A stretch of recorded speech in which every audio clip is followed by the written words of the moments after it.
Today's episode of Hidden Forces is made possible by listeners like you. For more information about this week's episode or for easy access to related programming, visit our website at hiddenforces.io and subscribe to our free email list. If you listen to the show on your Apple Podcast app, remember, you can give us a review. Each review helps more people find the show and join our amazing community. And with that, please enjoy this week's episode.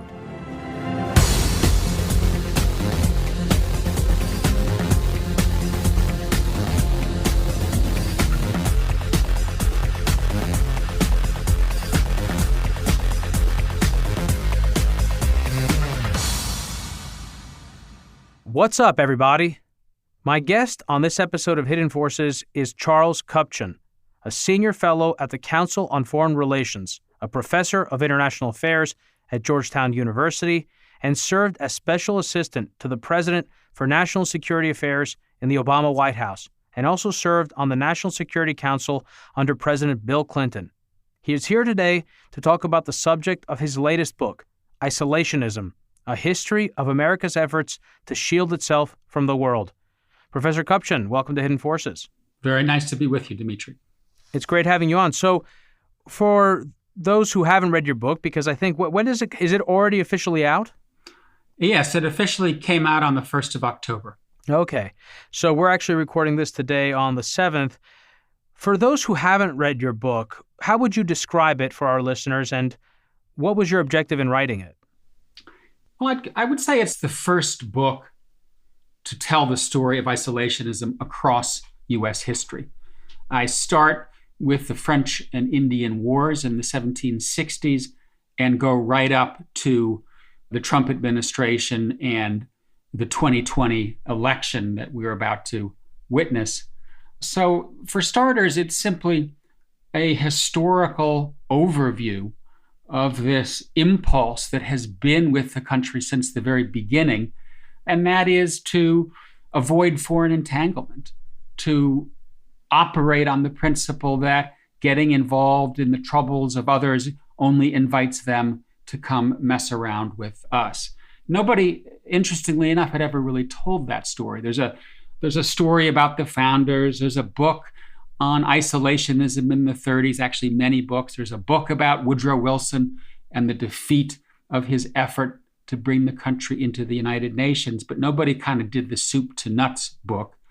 And my purpose was really to bring this history to Americans at a time when I think we all need to know more about the country's foreign policy before Pearl Harbor. I started this book almost a decade ago because I began to sense that there was an inward turn in the United States. It started after the end of the Cold War. I sensed it when I was in the Clinton White House. It was put into abeyance to some extent by 9/11, but then came back in spades once the wars in Iraq and Afghanistan didn't go so well, to put it mildly. And I began to wonder, this robust internationalism, this willingness to run the world, this America with almost 800 military bases, is this more fragile than it looks like? And that's really the question that I wanted to explore, and I decided to do so by going back and trying to tell the story of the American experience through the lens of the isolationist impulse. That's what the book is really meant to do. Well, that was actually going to be my next question, or one of my next questions, which was when did you first begin to see signs of a return of isolationist sentiments in the U.S.? And the period for me that was where I saw it was really, I put between 2004 and 2007, exactly to your point, when the war in Iraq started not going so well, or the public opinion began to turn a bit against the war, and right up until the surge.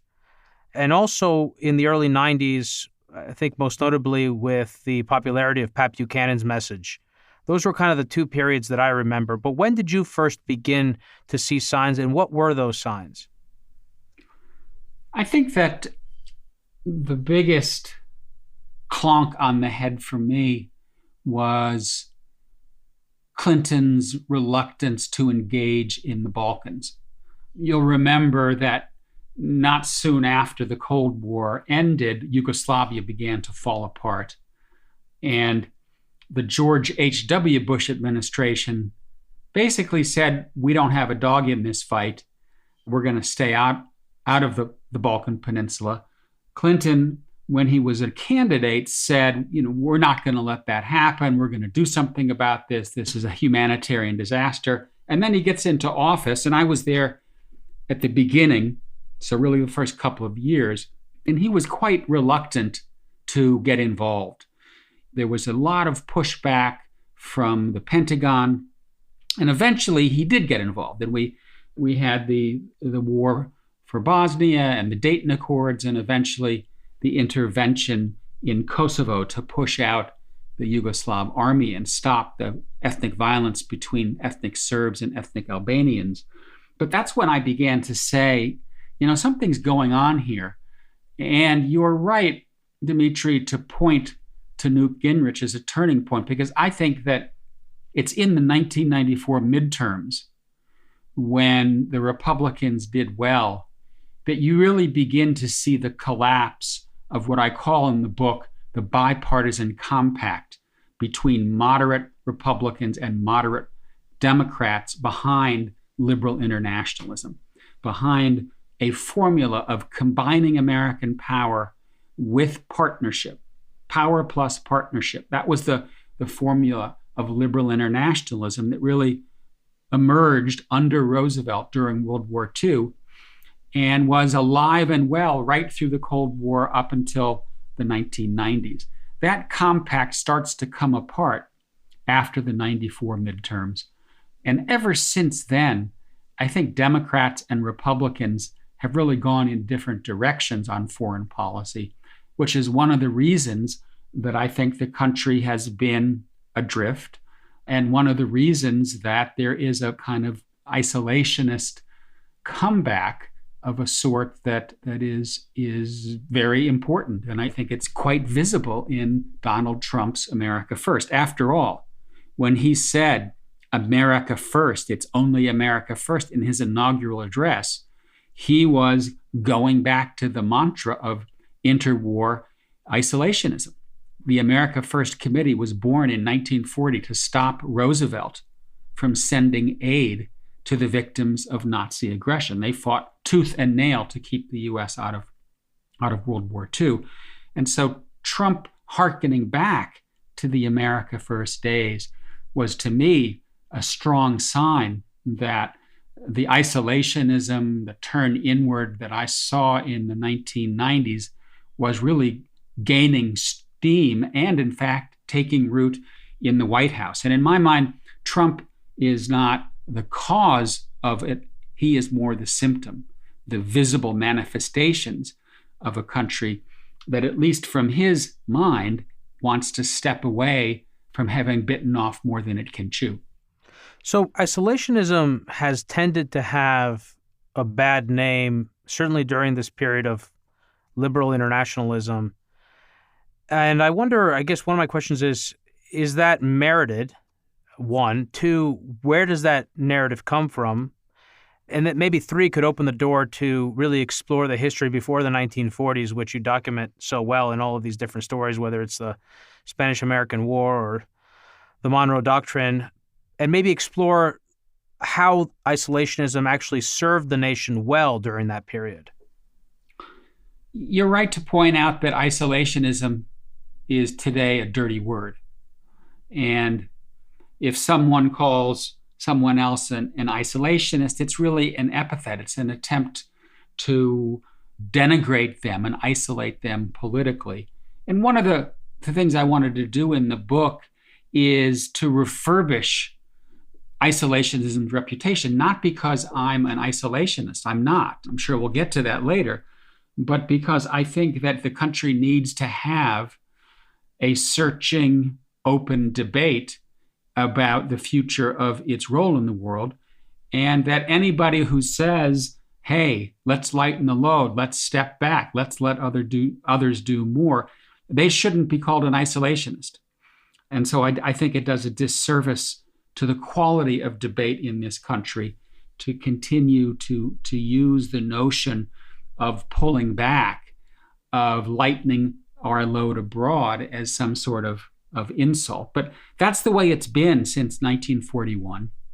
And that's because the isolationists were pushed to the margins of American politics during World War II and were seen as the fringe elements who made the big mistake of keeping the United States behind a moat, Fortress America, while fascism and militarism and virulent nationalism and Nazism were sweeping Europe and Asia.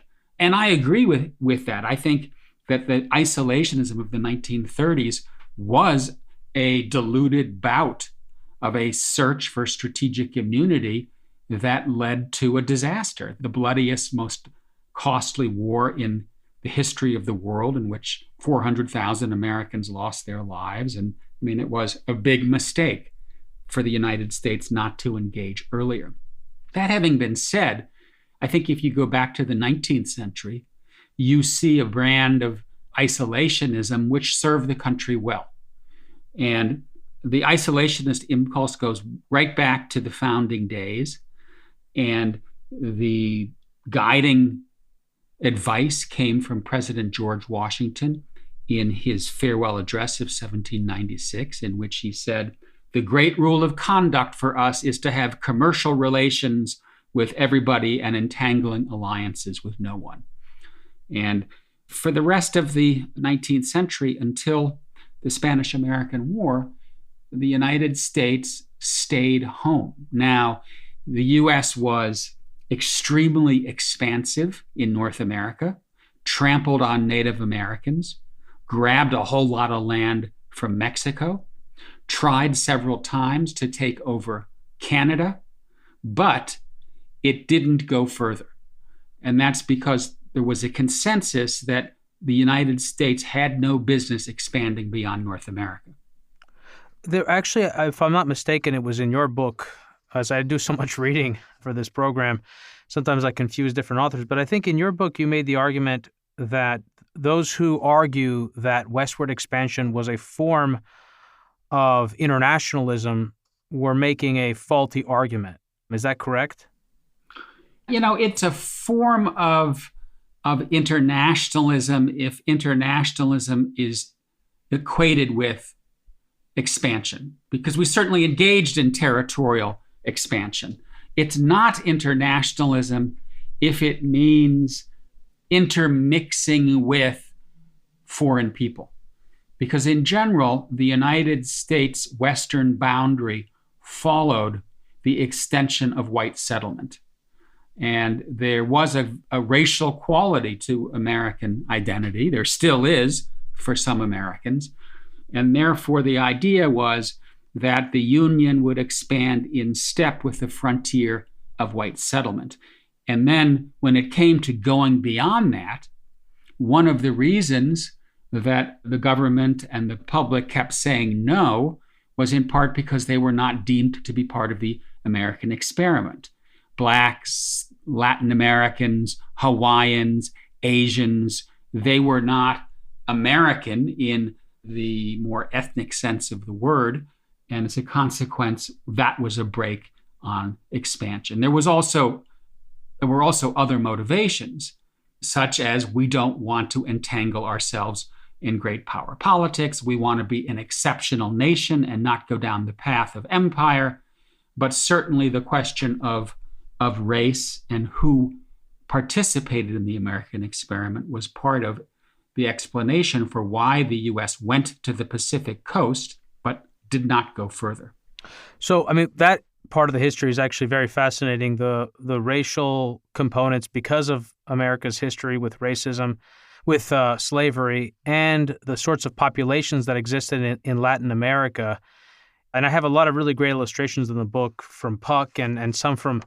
Are you familiar with these illustrations of Dr. Seuss that he did during the interwar period? No, I'm not. Do they have racial content? Well, those are not racial. They're actually, those are related to sort of isolationism and they have these great images of ostriches putting their heads in the sand Right. and Uncle Sam sleeping in a bed next to Europe as they're sort of suffering under Nazi fever. Right. But the racial component and xenophobia and the correlation between isolationist impulses and those qualities, I think, is interesting and something to explore. I want to actually drill in a bit more about this point about Western expansion, and then that could maybe lead us into a definition of isolationism. How do we define isolationism? Because, again, for me, it's a bit complicated. Is it fair to say that the reason that the United States was fundamentally, from the beginning, isolationist was because it had more than enough to chew on in North America? If it wanted to expand territorially, which is one reason why countries engage internationally, at least during that period of time, they could do that. They had plenty of resources to extract from those territories, and they were able to engage diplomatically with the Native American peoples in the territory. So there was some level of cohabitation with the external world and engagement. And obviously there was commercial engagement, which, doesn't speak to the political component. But how do we define isolationism in a way that separates it from what I'm describing here? The term means different things to different people. And there are historians out there who would say that the United States never was isolationist because, number one, it was a trading state from the beginning. Number two, the U.S. was never culturally isolated. Ideas from Europe, from Asia were coming and going. And others would say that the U.S. was expansionist in North America, and that disqualifies it as isolationist. For me, isolationism is a lack of readiness to extend strategic commitments beyond the mothership. And it has an enduring geopolitical/geographic logic to it, which is ever present during the founding era. And that is that the United States has to its east and west big flanking oceans.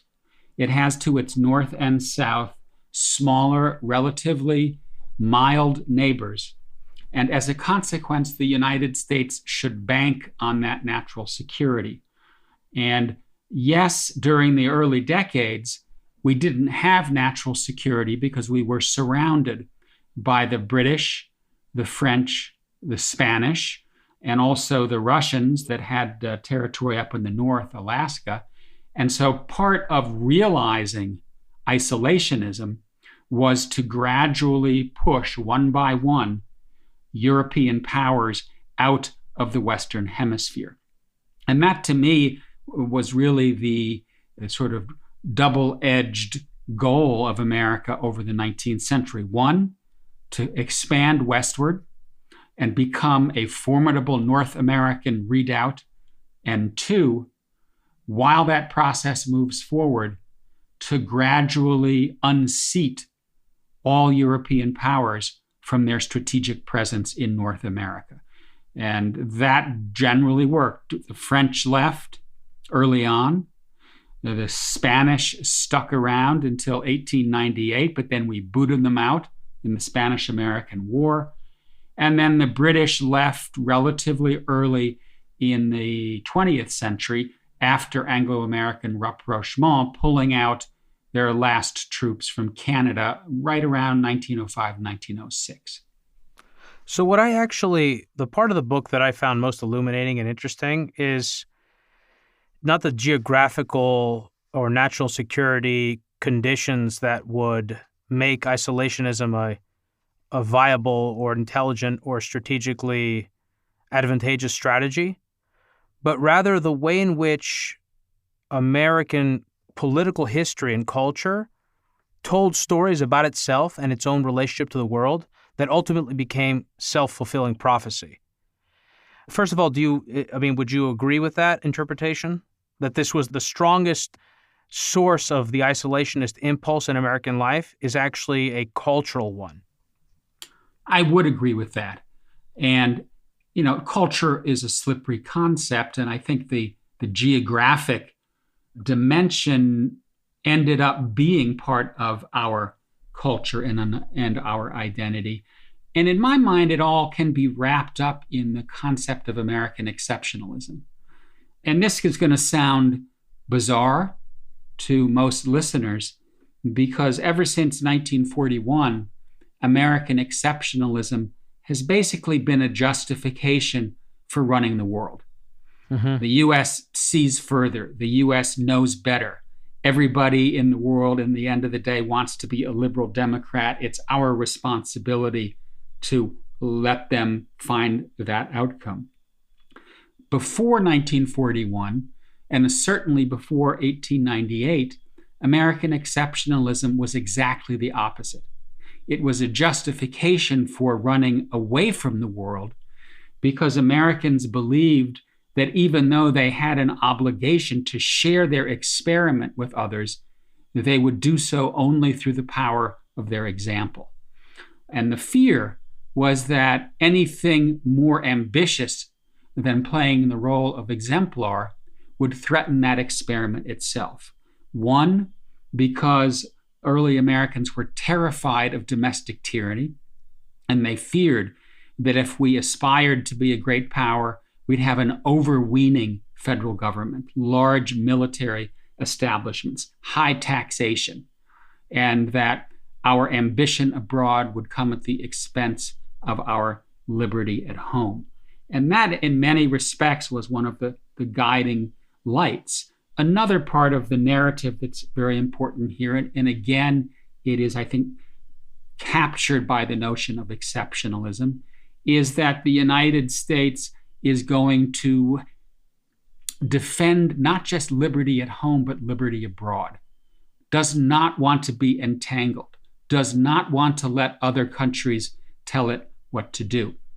And I'll just give you two quick historical examples to demonstrate the degree to which isolationism and this unilateralist impulse were very difficult to disentangle.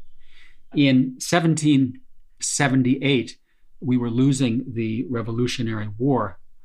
And even though the founders were reluctant to look to others for help, they reached out to the French because they were afraid that if they didn't find an ally, the war would fail. The United States would remain under the tutelage of the British Empire. The French say yes, they come across and they help us defeat the British, and lo and behold, the United States is born as an independent country. In 1793, Britain and France go to war again, and the French say to the United States, "You are our ally. We took your chestnuts out of the fire in the Revolutionary War. Now it's your turn to come help us." What does George Washington do? He issues a proclamation of neutrality in which he basically says to the French, "Good night and good luck. You're on your own." This was a bald act of infidelity. That alliance was on the books. The French were right that they bailed us out, and they expected us to do the same. When Washington reneged on the French alliance, it was the last alliance that the United States had until after World War II. That gives you some sense of how averse successive administrations were to tying American foreign policy to others. Do you think Washington would have terminated the alliance had the French monarchy not been toppled? No, basically no. The issue was that Washington, along with just about everyone else, did not believe it was in the interests of the United States to get involved in another war with Britain, simply put. The other example is from Woodrow Wilson, that, we have in 1898 the turning point in which the narrative of American exceptionalism shifts, and Admiral Mahan, Teddy Roosevelt, a historian named Frederick Jackson Turner, they all argue that the United States has made it to the Pacific, that the frontier has closed, and that if the United States is going to maintain its exceptional character, it must take manifest destiny abroad. it's time to go global. And that leads to the Spanish-American War and also World War I, both of which the United States won. But interestingly, despite this success, Woodrow Wilson then tries to guide the United States into the League of Nations, a body that would commit the United States to play a role abroad moving forward. And what happens? He goes down in flames. The Senate voted 3 times on the League of Nations. All 3 times it voted no. Then Wilson says, well, the problem is that there are unilateralists and isolationists in the Republican Party, so I'm going to take my case to the American people. And he said the 1920 election is a referendum on American internationalism. And the Democratic candidate, James Cox, was in the Wilsonian camp. The Republican candidate, Senator Warren Harding, said, "Make my day. I stand for the policies of George Washington. I stand against foreign entanglement." What happened in that election? Warren Harding won in one of the most lopsided elections in American history. So basically, you go through this interregnum of internationalism from 1898 to 1919, and then the American people say, hey, we need this like a hole in the head. And that sets the stage for the stubborn isolationism that you see in the 20s and the 30s. One of the things that came to mind while you were talking about Woodrow Wilson and the League of Nations, which came after World War I, which is that certainly the experience of fighting 2 world wars must have driven some percentage of the country towards being more isolationist. But then I also thought about the Vietnam War and that the reaction to that war was not so much isolationism, but rather an increased levels of pacifism. So how do we think about isolationism as it relates to things like pacifism, like the desire not to engage in foreign wars, but not a desire to pull away from the world? And why did, let's say, the reaction to Vietnam elicit one but not the other? Well, pacifism was part of the isolationist narrative from the get-go, particularly in New England, where you had a lot of religious communities who did not believe in the use of force. And they opposed the Revolutionary War, they opposed the War of 1812, they opposed the Mexican-American War. Thoreau famously went to jail in opposition to the Mexican-American War because he said he wasn't going to pay taxes to support a bloody act of aggression. But I would say that over the course of American history, of the various elements that we've been talking about, the exceptionalist narrative, manifest destiny, race, liberty, and unilateralism, pacifism is probably the least influential. And that's part because even though there were large pacifist communities in New England, much of the country was not pacifist. And as a consequence, even though you had by the 1820s an American peace society, you didn't really see a strong movement. The one exception would be after the Spanish-American War, when the United States takes a whole lot of territories from Spain, including the Philippines, and we end up with a very difficult insurgency in the Philippines against the American occupation. Some 4,000 American soldiers died, hundreds of thousands of Filipinos died. That's when you begin to see a strong pacifist movement that digs in right up interwar period. And one of the factors that led to the defeat of the League of Nations, as we were talking about, is this unusual alliance between the pacifist left and the libertarian right. Interesting that we're beginning to see that kind of coalition come back today, but we can get to that later.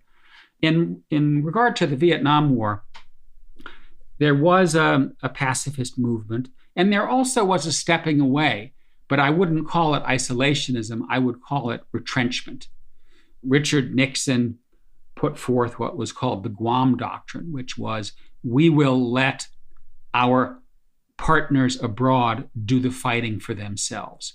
And that led to the Vietnamization of the war and the U.S. essentially ending the fighting. But I think it's safe to say that after the Cold War, isolationists were never really able to get a foothold. There was a push at the end of the 1950s because of the Korean War, because Truman decided that he was going to send several divisions, army divisions, to Europe. There was a push to try to get isolationism back in the game. But that really died out by 1953 and 1954. And after that point, isolationism was essentially in the same place that internationalism had been before World War II. That is to say, it was really at the margins of American politics.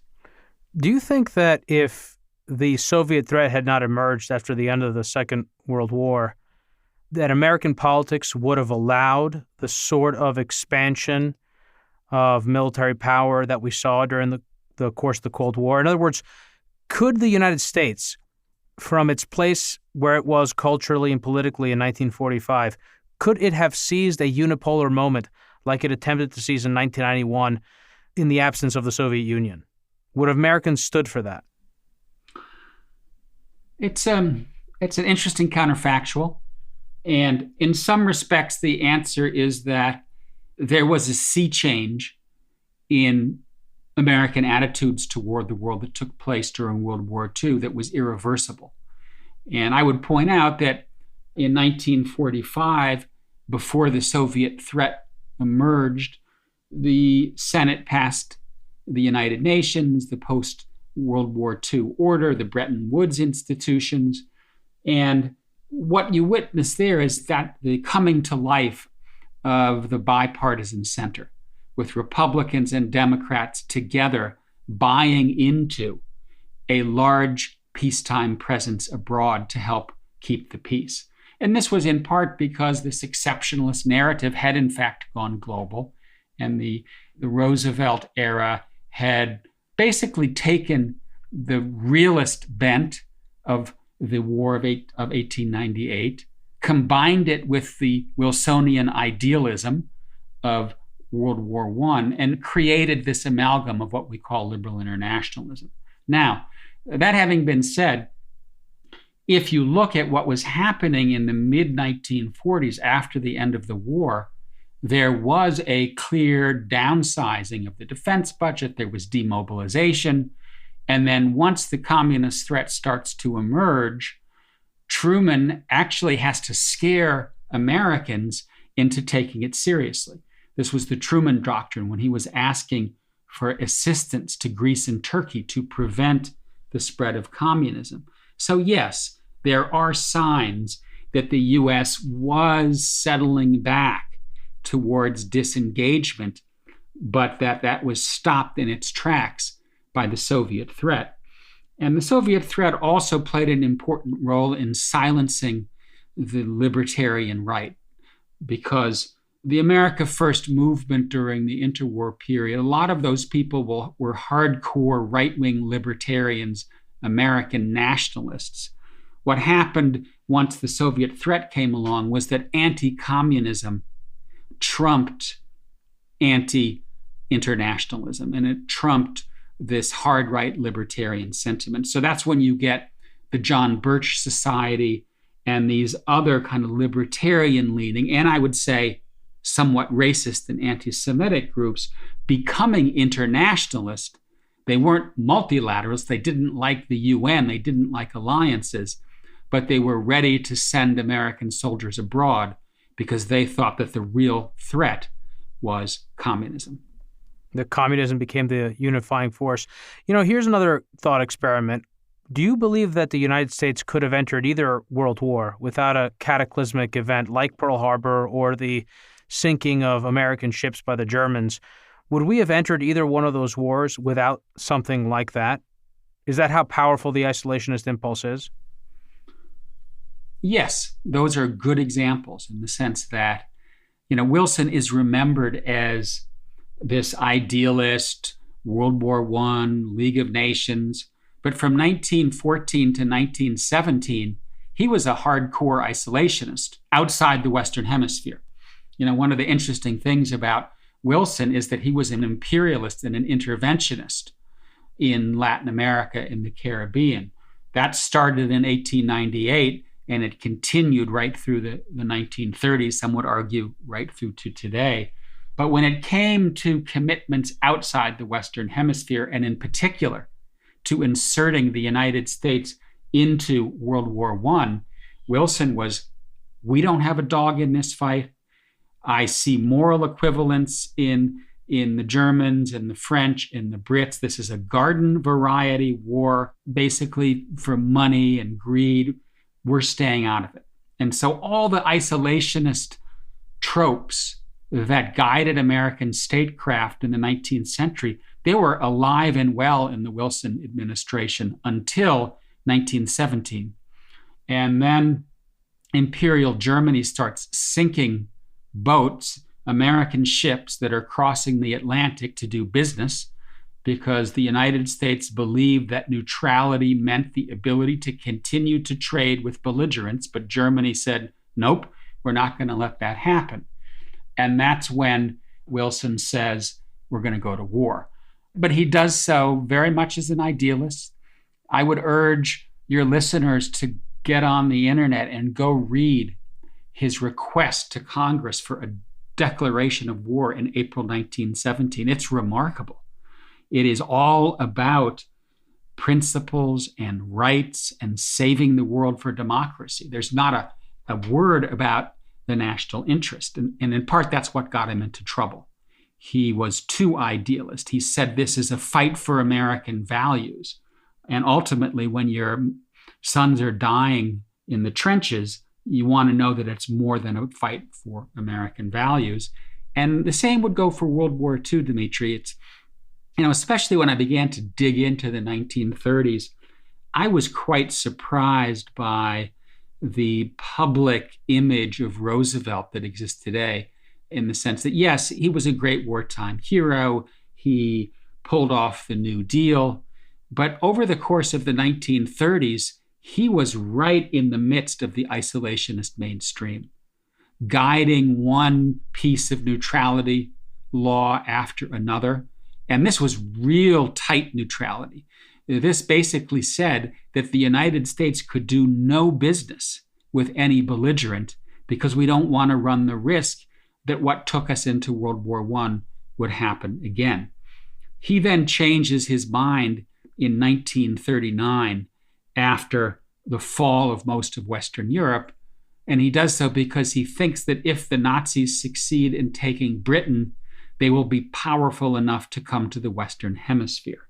And that's when he convinces Congress to go ahead with what's called cash and carry, which is that belligerents could bring their own ships and pay in cash and buy goods from the United States.